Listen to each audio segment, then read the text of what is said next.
Hey, thank you. Thank you. What's going on, guys? It is Dereklander. You guys don't know me. I don't know you, but we're gonna know each other throughout this run. This is Crash Bandicoot 3 80% no item glitch. So, I guess I might as well start the run after I get unstuck here. Fun fact, we actually start in the warp room, quit, and then do the run. And the reason we do that is global cycles. We'll get into that in a minute, but let's get the timer going in 3, 2, 1, go. All right, we got a lot of things to explain, so let's just get through it quick. Crash Bandicoot is a PlayStation 1 game, and it's a lot of people's childhood, and it's also mine. So the first thing we're going to do is we're going to go sound effects. We're going to turn them down to 0. And the reason we do that is because it skips every cutscene in the game. Yeah, seriously. No, like all these other speedrunners have to do like cutscene skip or something. No, just turn the sound effects off in this game and you're good. No cutscenes, baby. And the reason for that is because the sound effects are also linked to character voices. And in the game, since it's, linked to character voices, the developers actually had the hindsight to go, hey, if they can't hear the characters talk during the cutscenes, we just won't play the cutscenes. So good developer hindsight there, makes it very easy for us. And yeah, we greatly appreciate it. So the first level we are going to do is a level 2, which is Under Pressure. The reason we choose this level is because these little spinning things up ahead, these are on global cycles. So what are global cycles? Global cycles are basically, to think of them, every obstacle that rotates or just moves independent of Crash is on a cycle. Some of them get triggered when you're nearby, and some of them are called global, which is where they move even if you're not in the level. So the best way to think about it is even when I leave this level, those spinning obstacles I passed, they're going to still be going, just because they can. So we reroute some of these levels so we get better, ideal cycles if we're quick. And usually it doesn't work out. I'm gonna be honest, a lot of people, want to get the ideal cycle, but you don't get it most of the time. But level 2 is, the one where you can usually get it because it's the first one, and yeah, absolutely no big deal. So the next level we have here is level 3, but we're doing it second next, and that's going to be this level. Crash 3 introduces a bunch of unique levels compared to Crash 1 and 2. It's a lot more unique platforming and kind of different ways to accomplish these goals. It was the third game. Naughty Dog was probably wore out. Sony, woo! Little time save there. I'm not going to explain that. That's like so minor. But but Naughty Dog, they made 2 other Crash games, both of them all focused on platforming. They were probably drained. They were probably drained. Sony is telling them, hey, I want another Crash game.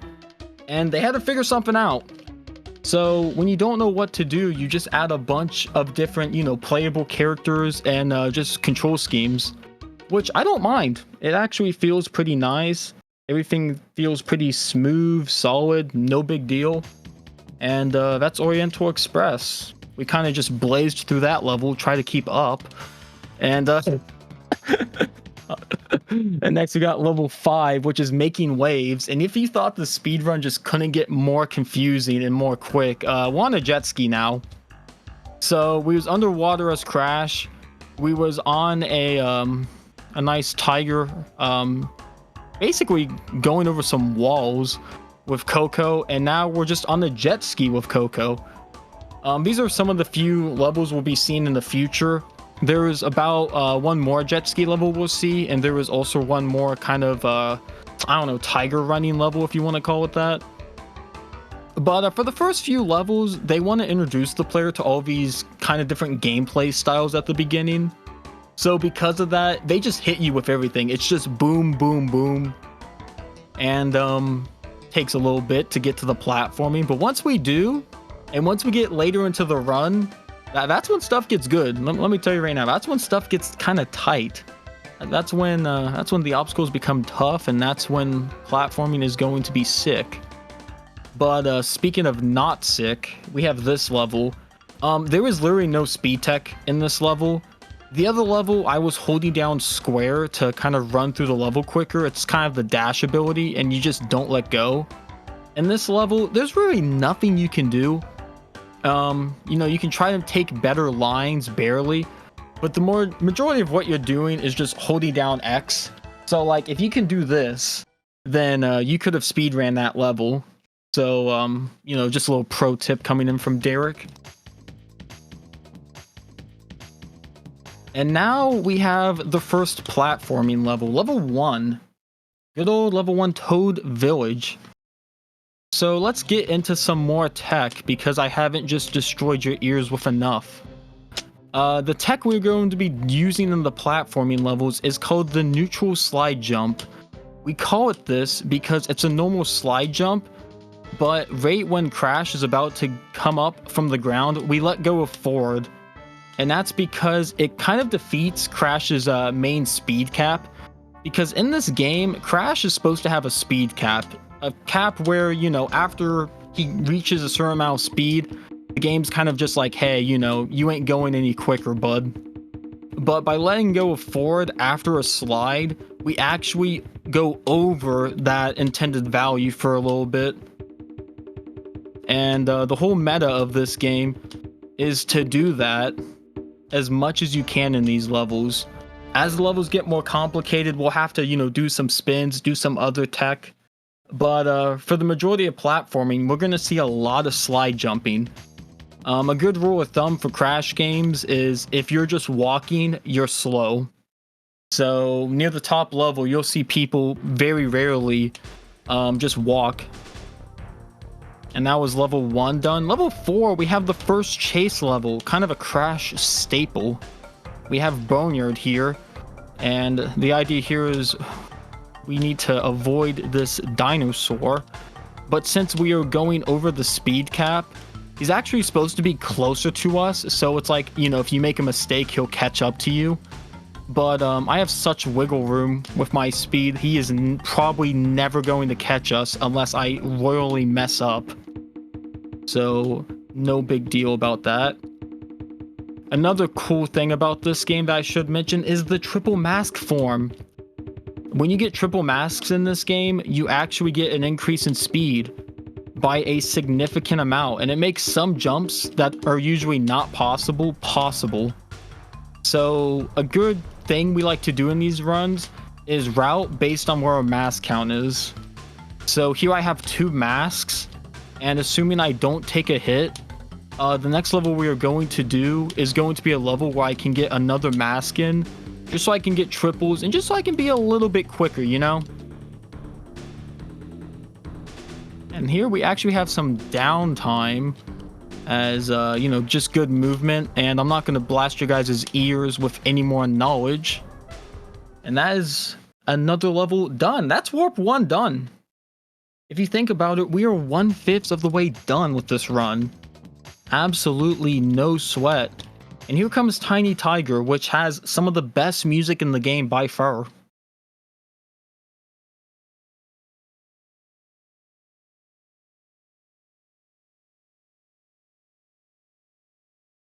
Sounds good, doesn't it? Yeah, you don't get to hear it. You don't get to hear this song because as speedrunners, we hold triangle and that just skips the like intro animation. With the sound effects off, we skip all the cutscenes before a level. But a lot of these bosses have like intro animations they play. We hold triangle to skip them. All of the other bosses are fine. Tiny Tiger, though, he's not fine. He is not fine at all. By skipping his little animation too quick, it bugs out the game, and his music just doesn't play.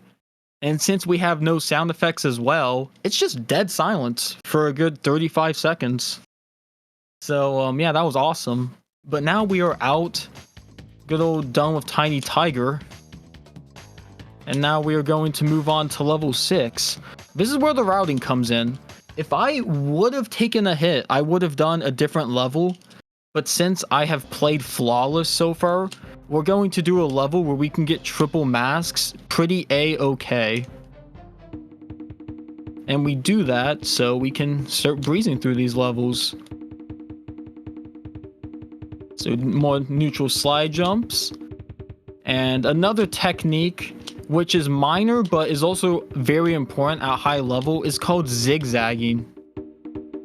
So with Crash Bandicoot speedrunners, I don't agree with that hit, but that is fine. We have enough time to get a mask somewhere else.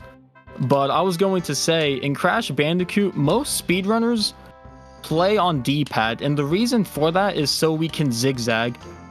In Crash Bandicoot, going straight forward, it's, you know, got that speed cap, and so do all the other movements, but for some reason, if you alternate on the D-pad in a certain direction or a certain way, you can still go over that speed cap even more.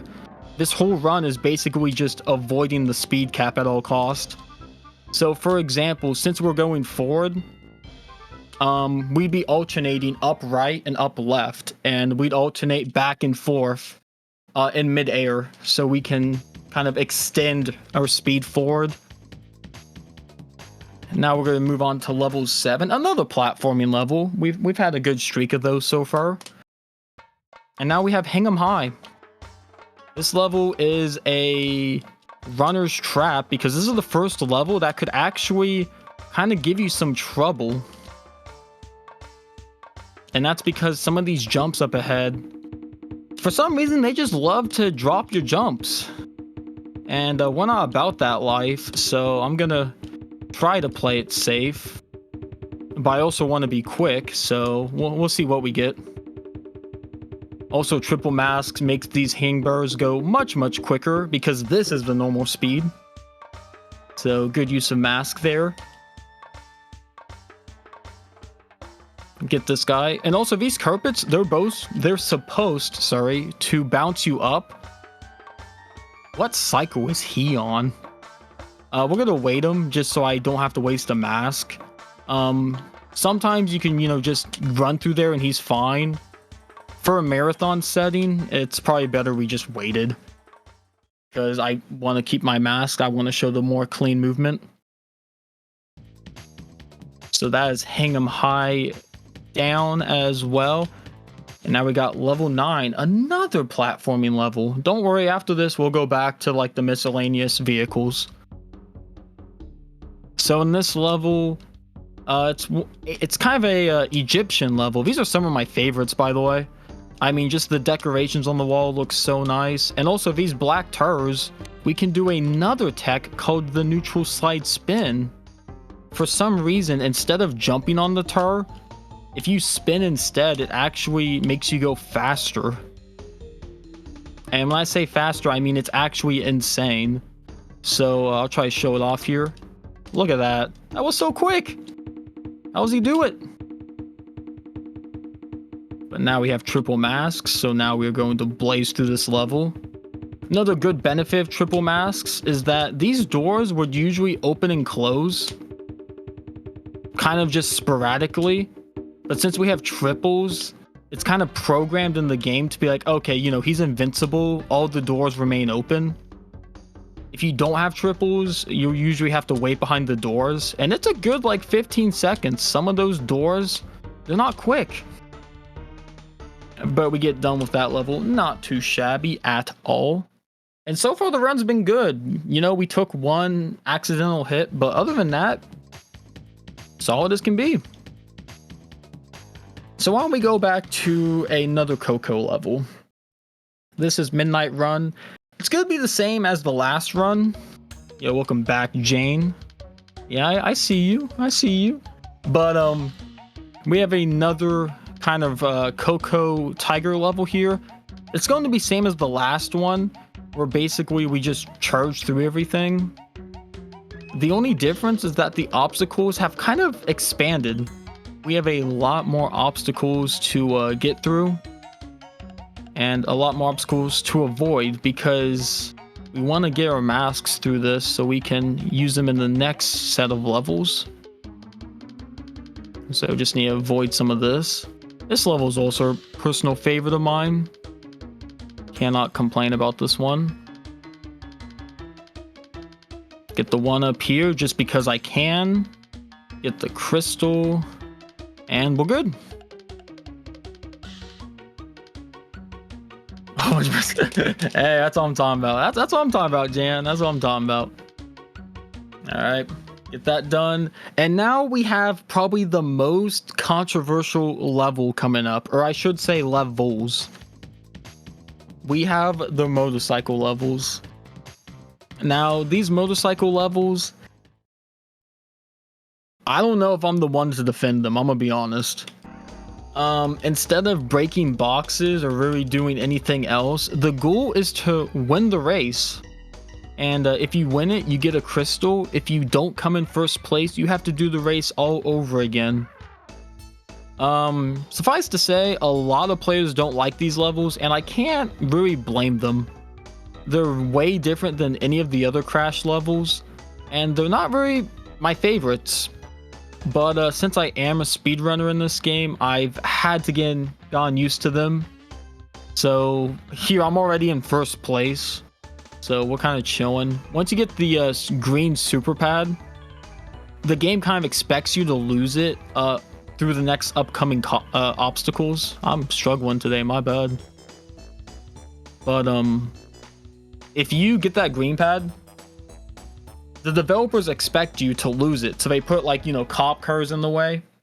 But if you go around the edge of the map, there's actually a brief area where you can stay on the track but go around everything. So I used that to kind of just keep my super speed and avoid all the obstacles. And here we have Dingodile, and this is a really tough boss. I have no idea how this is going to go in a marathon. He is extremely, extremely difficult.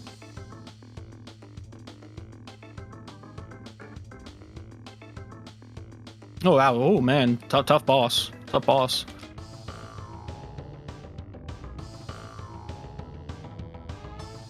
All right, that's Dingodile. Yeah, extremely tough boss.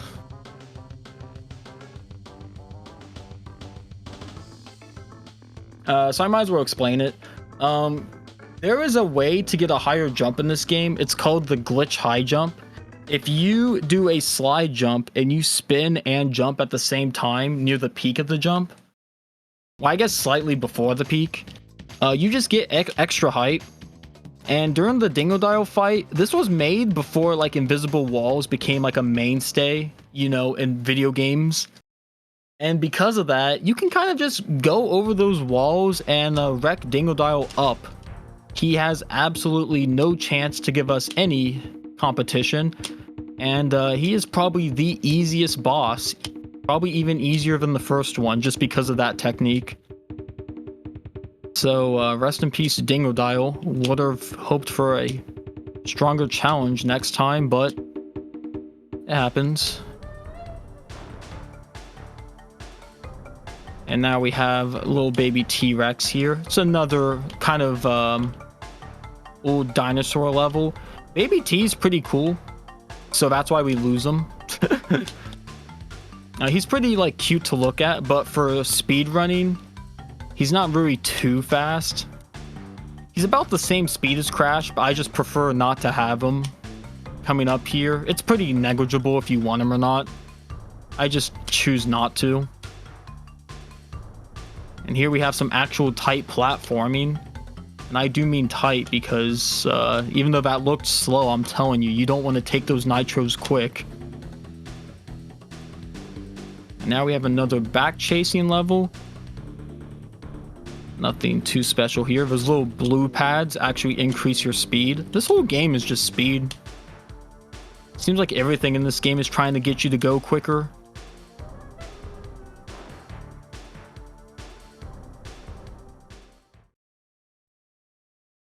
Inspected Nitro. No, seriously, it's not. Not only that, but that's one of the few sections in this game where the game loves to drop. Hold it. Hold it. Hold it. Okay, we're good. Why did I tell us to hold it there? Where Doubleheader has the unfortunate issue of being the easiest level to crash in. Yeah, crashing in the Crash game. irony 101, but yeah, doubleheader is very known just to crash. And it's always at the intro sequence, and we believe it's just because there's too much stuff on screen. But anyway, it's always a kind of nerve-wracking experience because it's halfway through the run. And if it did happen, I did have a practice save on hand just for this marathon. And just because it happens to me more often than I like to admit. But it didn't happen this time, so very, very happy. This run will be valid.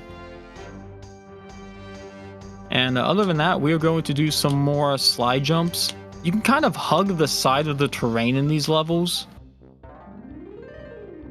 So, like, a good example of that is right up here. This guy is on the path, but I actually just go around him. I hug the side of the terrain in a way where I can not fall in the pit, but also not get stuck on the wall. And I can just skip them. I mean, bye-bye, boss. Now we have level 12. Level 12 is going to be our second underwater level. And thankfully, our last. These levels are pretty slow. So not a whole lot going on here. Only thing we can really do to speed it up is to use a little boost button on this machine, but even then it's not that quick.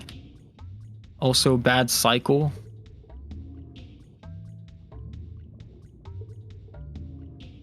We wanted to cut that a little early, but no big deal. And then here we're actually going to purposefully take the damage so we don't have to wait through those, because there is going to be a mask up ahead in the future, so it's not a big deal that we took damage there. Sadly, we will have to wait for this one.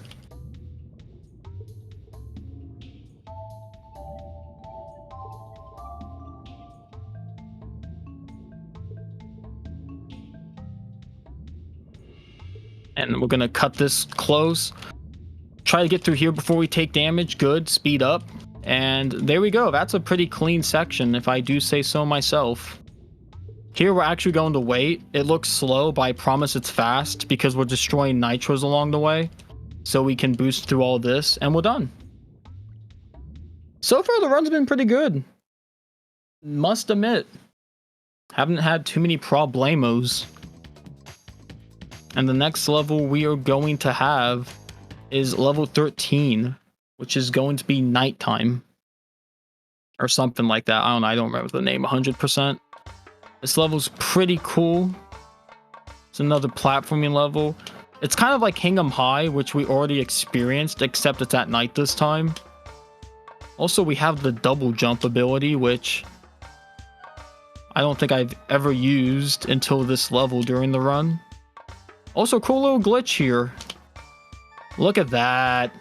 You can actually just skip this monkey bar section. Ooh. Okay, we'll calm down from that. Good monkey bar skip. Not so great on trying to finish the skip. Almost fell off the map there, but we are fine. You can get on these boxes to try to skip it. Oh, a little bit of problem. No big deal. We're up. Get over here. Spin these. This guy throws swords. Sadly, he is not competition for us. Jump on this guy. Spin, bounce these TNTs. Jump on this guy. I'm just giving you guys a play-by-play at this point. I'm sorry. Do that, and we're done. Yeah, pixel perfect. I don't know how close that was, but it definitely felt pretty close. I wouldn't mind calling it pixel perfect. Because that little slide at the end, I was supposed to get a jump there, but no big deal. Okay, now we have our second motorcycle level. This one is actually the toughest level in the game. Let me explain. The first motorcycle level had a boost pad to where we could skip everything, so no big deal. This one, not only does it not have boost pads we can keep throughout the whole track, but it's also not as long as the future motorcycle level we'll come across. And because of that, this is actually the toughest motorcycle level by a long shot. It's not uncommon for speedrunners to actually lose this race.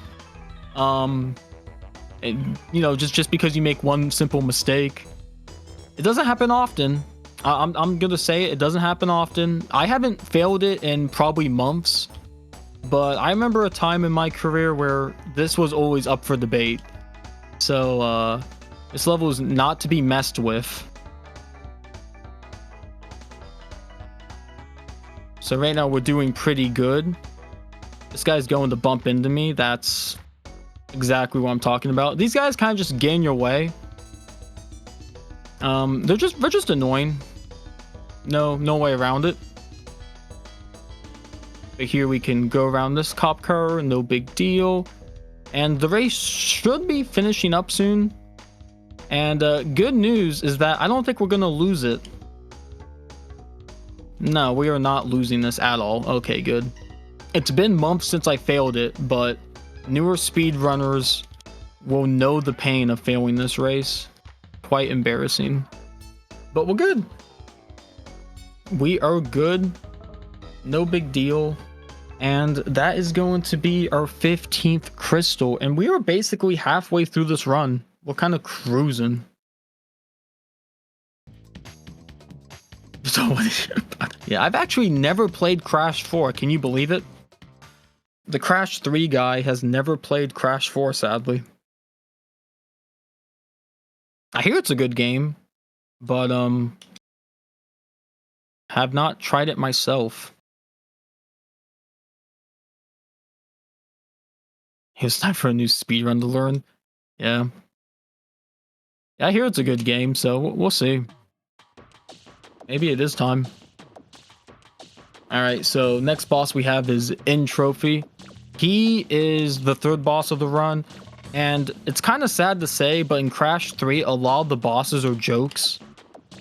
This guy is no exception. He actually will provide a challenge. And I mean a with a grain of salt, because I mean, this is the challenge. But he's at least, you know, more difficult than Tiny and Dingo, so we'll give him a pass. Now he's gonna shoot these little orbs. We can just dodge them like that. And then he's gonna shoot this little laser beam attack. You can just jump over them, no big deal. No big deal at all. Those done. He's gonna disappear some platforms. What pattern we thinking, buddy? Gave me the worst one. That's fine.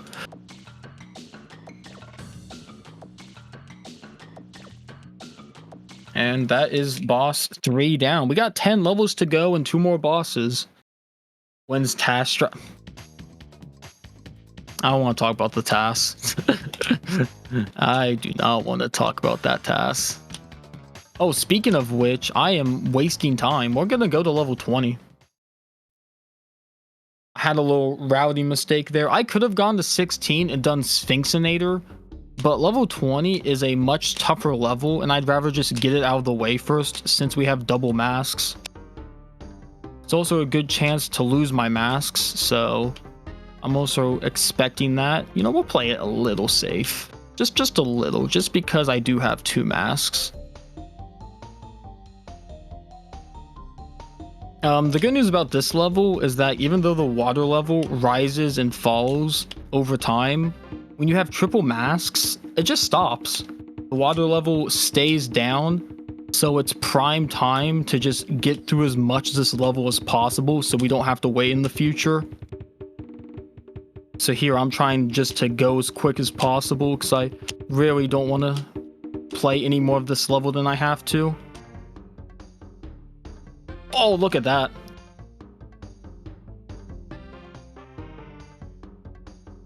Alright, that's the first death of the run. And bad news for us, this run can no longer PB. This run is done-o. But that's fine. It was a marathon. PBs are not to be expected. Simple mistake there. Basically, when the triple masks end, it's kind of random when the water level will come back up. And I just assumed I had more time than I did. That's just a silly Derek moment there, I guess. Thinking I had more time than I did. But it's no big deal. After this, we'll do a jet ski level. We'll get most of those masks back. And we'll be good.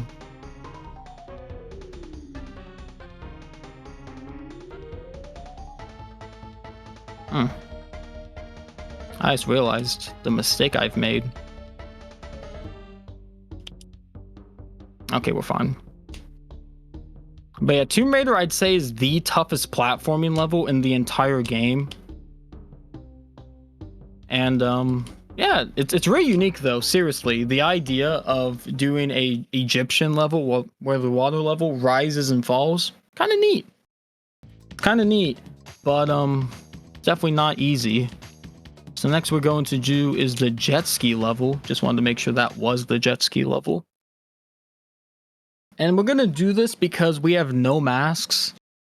And we're gonna enter this and try to get some before we head back into the platforming levels.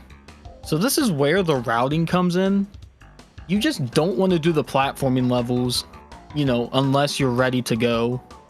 And sometimes you have to, and that sucks. But for me, I saved this level till later just for this case scenario. Painful muscle memory, yeah.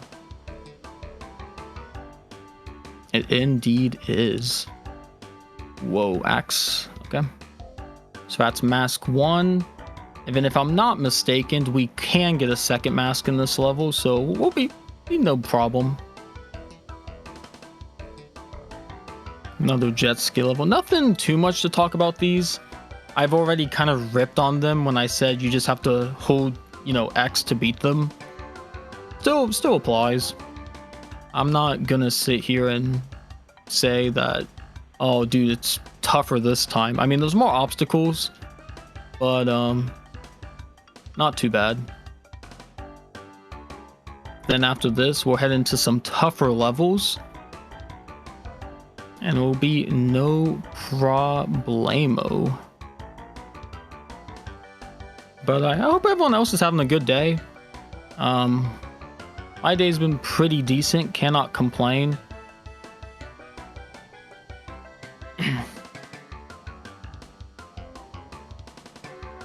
Had some good dinner today, but it was loaded with onions. And I am a big onion hater. So if you like onions, that's cool, but I must admit I despise them. Onions are great. I'm sorry, I'm a big onion hater. Look, if I'm eating onions, bro, I'm belching. I'm sorry, I don't want onions. Everyone who cooks with onions and then says you can't taste the onions, just don't cook with them.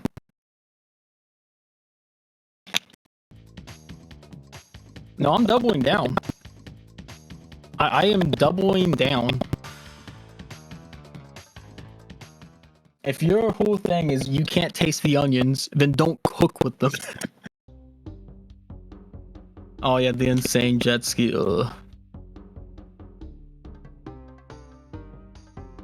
But now we have Sphinxinator.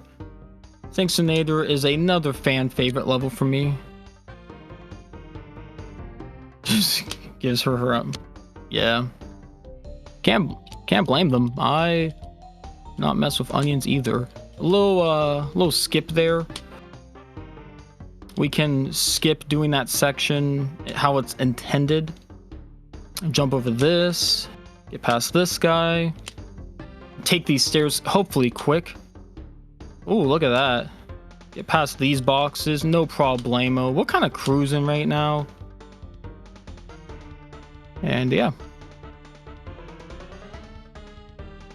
We got the slippery oil again. Bam. And we are about good. Now look at the wholesome chat. Very, very wholesome. I actually wait for that guy because if you go on the right side, there's a chance that he'll just hit you even when he's not supposed to. Like his, you know, hitbox won't be showing that he's just there, but he will be. It'll be extending for some reason, so I just don't like going to the right side of him because I have too many bad memories of that. And we're out. No big deal.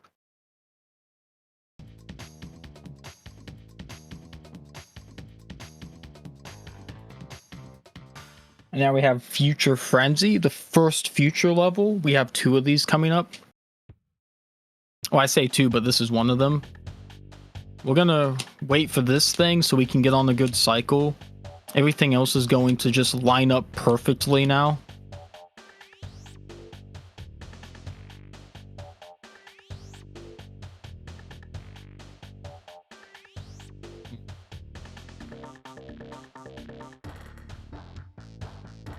Yeah. I think is throwing rocks at you from this. I think I thought they were like monkeys, but they could be something else. Either way, those enemies are evil. Very, very tough to get around sometimes.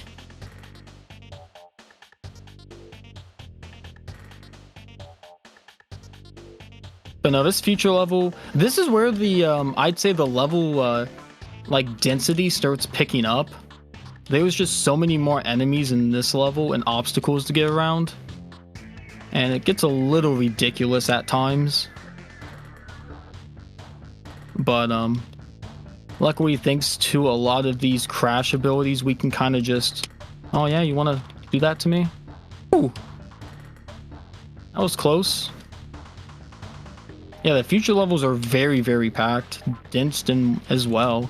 And not only that, but in the remake, there is another future level that they added as DLC.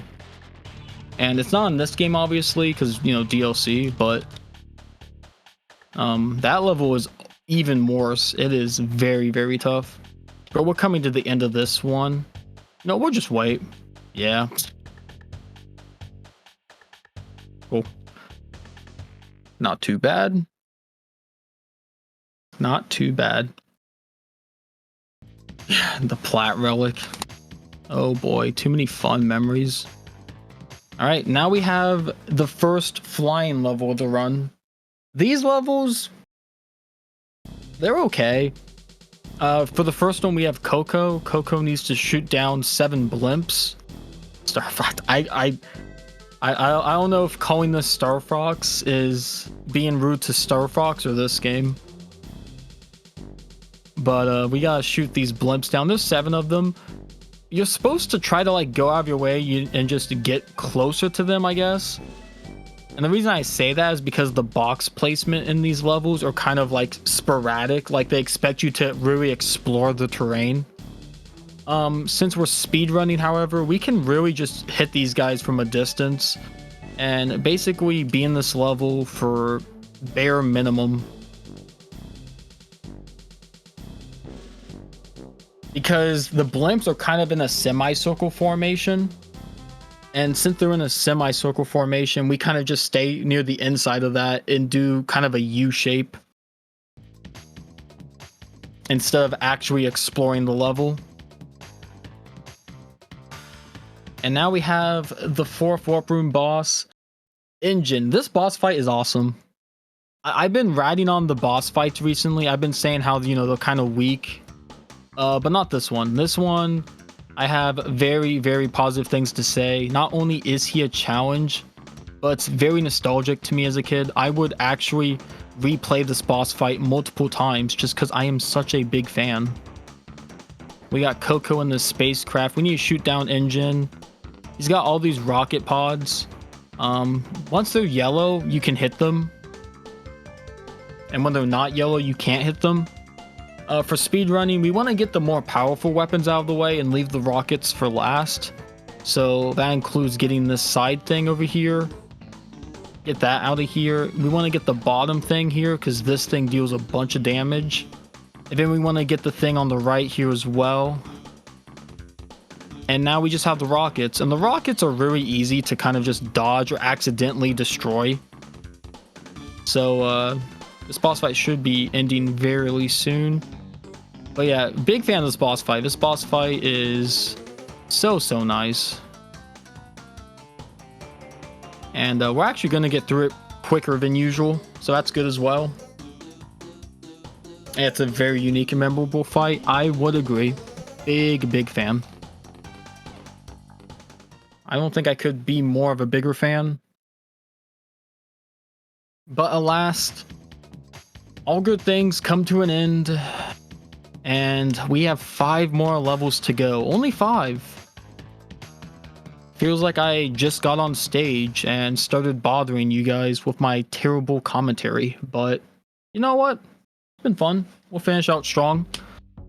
And then we'll see who's coming up next. I'm still curious about watching the marathon. It's been a blast watching some runs. I saw Metal Gear Solid 3 today, and I saw some guy doing We Play, and I saw him trying to like click on the Mii's that matched. I mean, that's a run. That is a run for sure.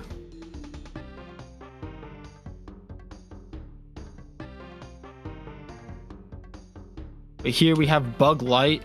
The reason we do Bug Light first is because it's one of the more unique levels in the fact that not only is it dark, but they also give you 3 masks in it on purpose. So just in case you've never, I guess, gotten triple masks before, this is the game trying to let you know that, hey, you know, this is possible if you get 3 of them. Now, I, of course, have been getting triple masks basically the whole run, so it's not very should come as a shock to any of you guys that is possible, but very good. And it also helps for routing, because this level is basically a guaranteed 2 masks. So after this, we're going to do some of the more tougher levels in the run, I'd say. And then after that, it's just some more, you know, vehicle levels. EU time. Ooh. Yeah, it's already late over here. It is 8 p.m. EST. And I know that doesn't sound late, but look, I'm like an old guy. I feel old. I act kind of old, and that's not great, but it happens.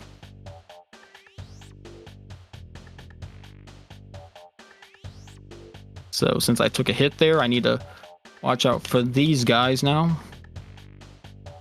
This guy, he's trying to shoot stuff at you, and then you're supposed to hit him from behind when he turns around. You can just go around him. Just no competition in that regard.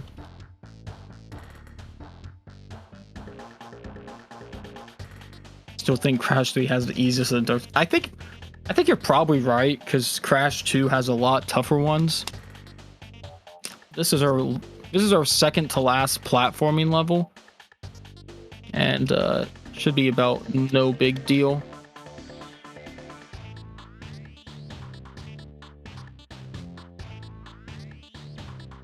This guy, call me crazy, we're actually gonna wait for him, just like that, just to. And this guy, we're gonna go above. And this guy, we got a bad cycle. You know, we could actually just take that hit. Doesn't really matter. The masks are almost meaningless since we only have 1 more platforming level after this. And the mask there doesn't really help if you get triple. So not a big deal. And we have this guy. And like I said, we can just go around him. We're supposed to hit the big target on his back. Doesn't matter. The Death Tornado spin is just so powerful that you can basically go way out and then curve back in and you'll be fine. And now we have the actual last platforming level. This is going to be the last one we do. And this one is probably one of the toughest, I'd say, just because a lot of it is bombless pits. And a lot of it is also all this garbage.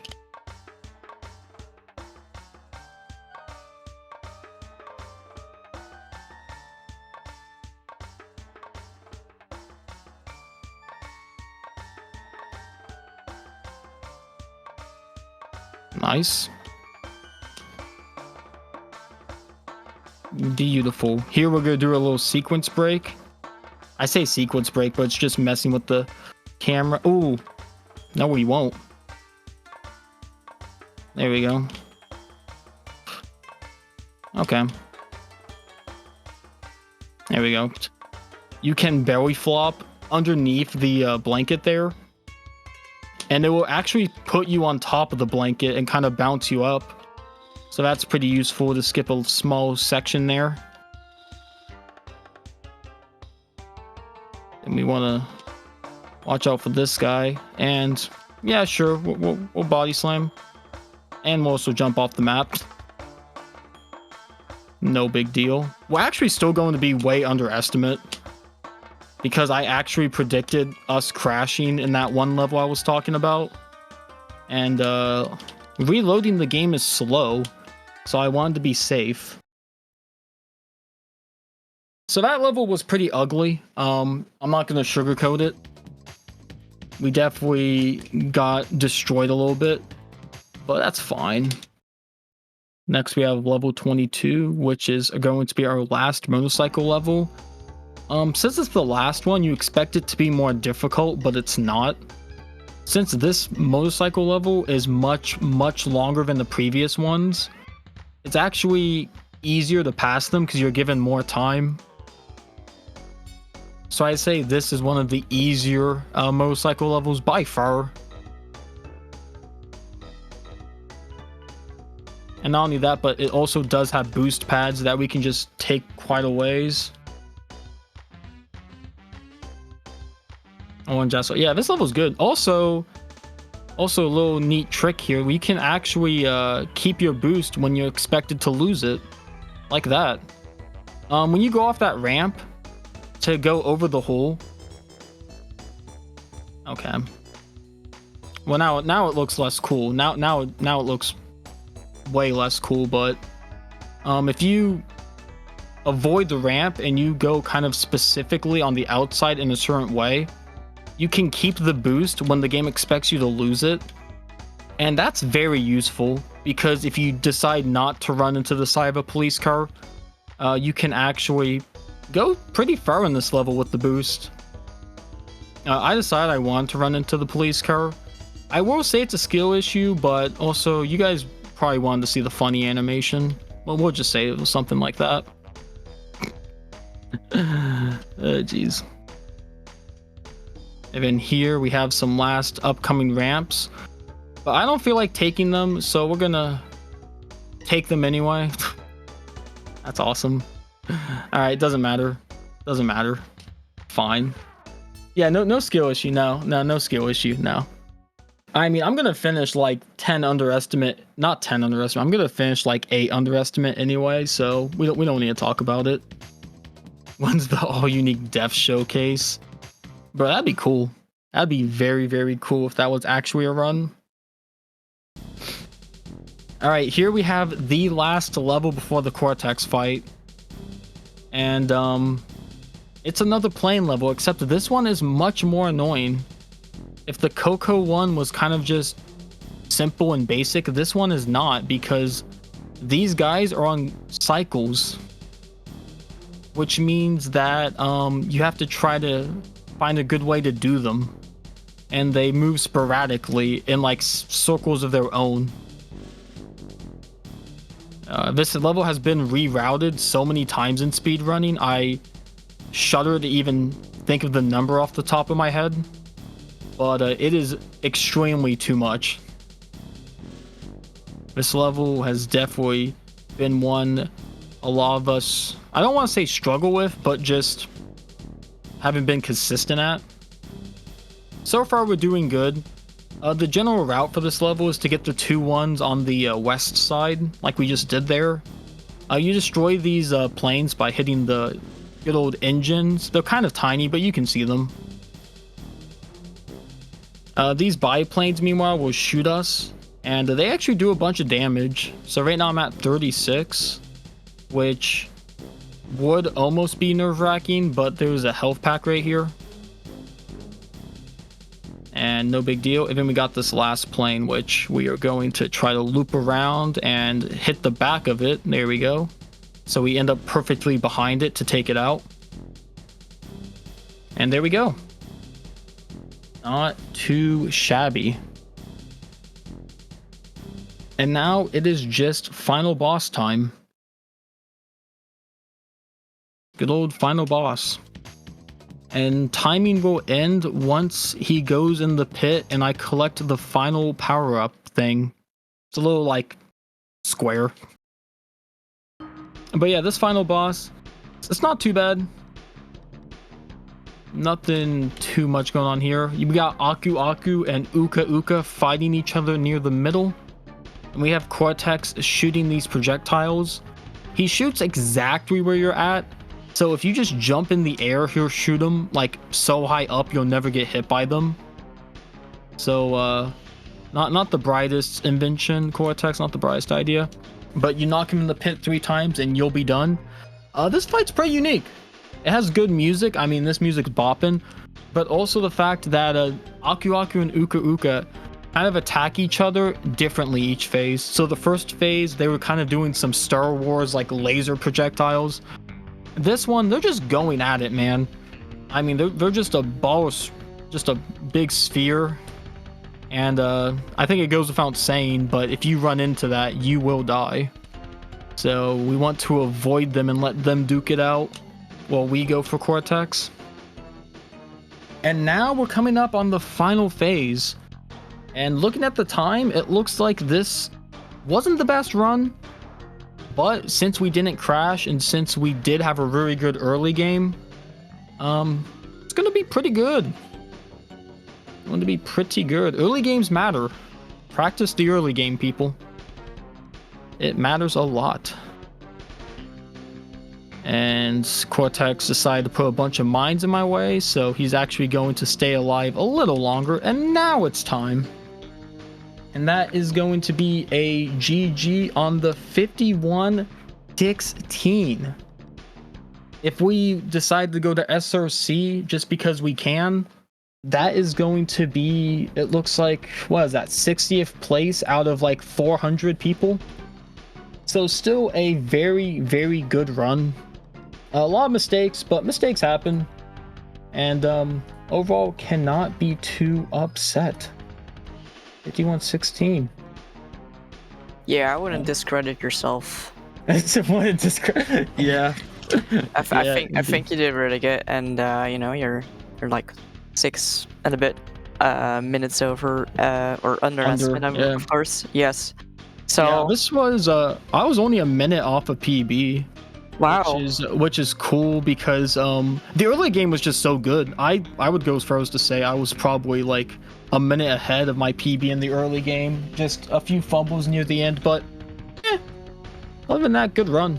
Yeah, I mean, take the good parts with you and practice the, you know, the parts that you can improve on. That's always what I do myself. And do you have anything you want to shout out? Nah, I barely stream. You could go to my stream. I'm at just Dereklander, but I barely stream. I do a bunch of other PlayStation runs, but bigger shout out to Pixel Perfect Events. Aww. For doing this. I mean, look, this is an up and coming. I mean, it can only grow bigger from here, and I'm excited to see what we see in the future and more runs to watch. I know I'm gonna be lurking and watching whoever comes next. So thanks so much. That's it really means a lot to us, and yeah, we love having you, of course. I guess your Twitch icon is a sad face because you don't stream that often. Yeah. It's a sad face I made back in like middle school. I don't know why, but it's just stuck. It's just a nice face. It's disapproving, and that we need disapproval in our lives. Yeah. Anyhow, thank you so much for doing this run. I really enjoyed watching it, and great interaction with the chat. So thanks for that. We're going back to intermission. So we're going to set up our next run, which is done by Osmorn. And Osmorn is playing Anti-Chamber 100%, which, I thought Antechamber was one of the hardest. Well, not really the hardest, but like a really tough puzzle to crack. And I did that in like maybe like 5 to 6 hours, and Osmond is just gonna crack it in 25 minutes. So I'm just gonna feel bad, bad and a bit stupid. No, Osmond's just really good at it. So stay tuned. We're heading to intermission, and we'll see you back soon. Bye bye.